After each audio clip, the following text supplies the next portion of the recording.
Now we get to the covenant with David. Let's take a little bit of time looking at the aspects of the covenant with David and how they point towards the church, how it reveals something about what God's plan is all about. It reveals something about what the church is supposed to look like. Okay, so the covenant with David, the first thing to look at is ask a few questions. What did the history of the Jews look like before the kingdom, before David? What was the Davidic kingdom? What were the features of that kingdom? What was Israel's history after the kingdom? All these things are going to give us a glimpse as why the church is necessary and what the church is to be.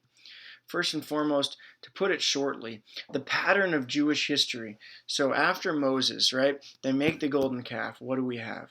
Well, they're supposed to be in communion with God, right? This nation of God's firstborn, but they fail. They can't do it, right? So what happens? God gives them a second law after the Mosaic law, after the Ten Commandments, after the book of Leviticus, right? And he gives them a second law. Second law, translation, Deuteronomy. So Deuteronomy is the second law God gives them after they failed, right, in their ability to be in communion with Him, which is what God intends from the beginning, right? So they fail in this covenant, just like Adam failed at the very beginning. So they fail again. We need something else, right? We need something more. So we see this, and what happens afterwards. Then they make it to the promised land, and you see this pattern that they are supposed to be God's chosen people, but they're not, right? And so they turn away from God. They turn towards the gods of the people around them. We do that all the time today, right? They turn towards unrest, chaos. But then a judge pops up, a guy that's military leader and a guy that points them towards God. And he says, hey, everybody, change your ways. And everybody changes their ways. Good things happen. They return to faithfulness with God, right? They return to that communion that they're supposed to have from the beginning. But then all of a sudden it turns to garbage once the judge dies, right? That's the cycle of the history of the Jews at this time period, right? They just keep on going through this cycle, right? There's nothing lasting about it.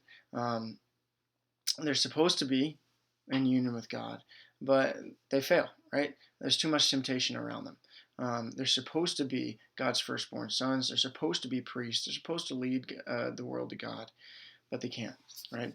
The world takes them away from God. So what do they have? They ask for a king to be like the people around them. Well, what was established from the very beginning, right, is that their relationship with God was supposed to be their king. They were supposed to be His people, and it was supposed to be a family bond of king with his subjects, right? But no, they want a king like the other nations, right? They want a worldly king, an earthly king, right? God says, fine, I'll oblige, right? Even though you're rejecting me as your king, right? Maybe you can get to me through this earthly king, right? So he says, okay, fine, we'll establish a kingdom.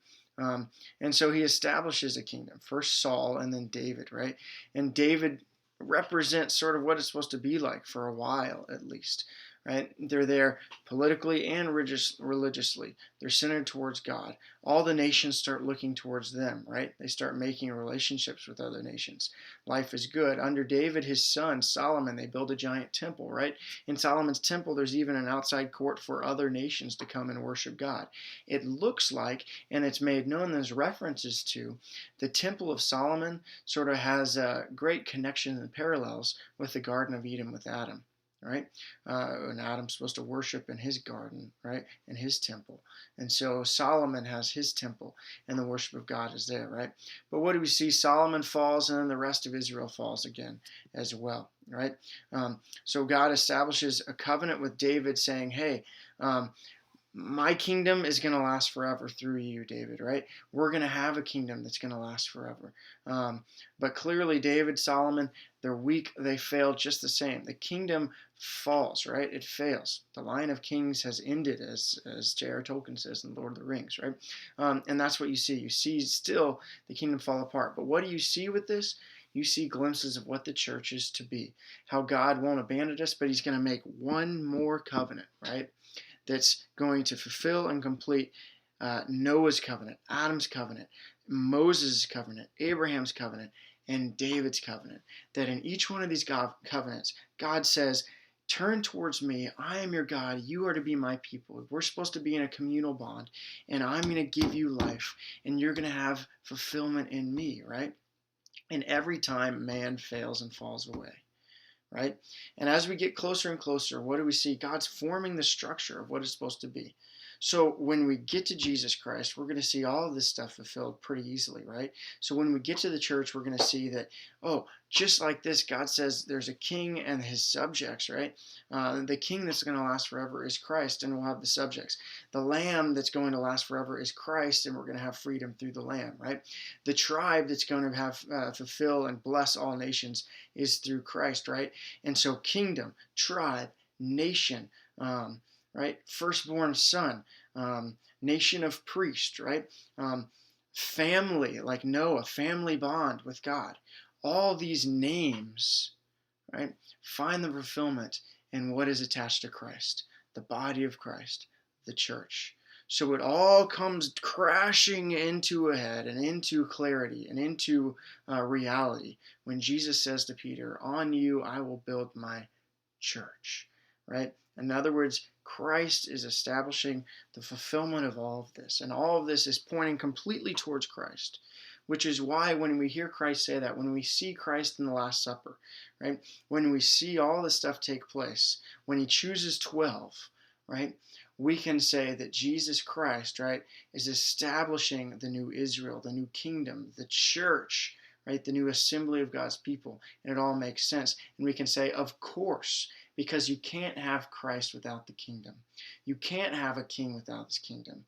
You can't have the blessings and the covenant and the promises God made to Abraham without the rest of the nations. You can't have the promises to Moses without Israel too, right? And you can't have God establishing Adam without the family bond and without the sons, without all of that, right? And so too, what do you see with all this?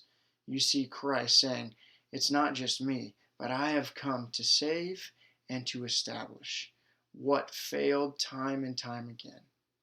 And my establishment is going to last forever. Why? Right? Because I'm going to continually pour out grace through it, right? And so here you have the Old Testament pretty much showing and revealing, right, that we need something more, and it is Christ and grace that's going to make the new kingdom last where the old kingdom didn't. It's going to make the new assembly holy where the old assembly turned to idolatry. We're going to see that grace that's going to make the new nation not complain and wail like they did in the desert, right? We're going to see all this. And that's what we see in the Old Covenants.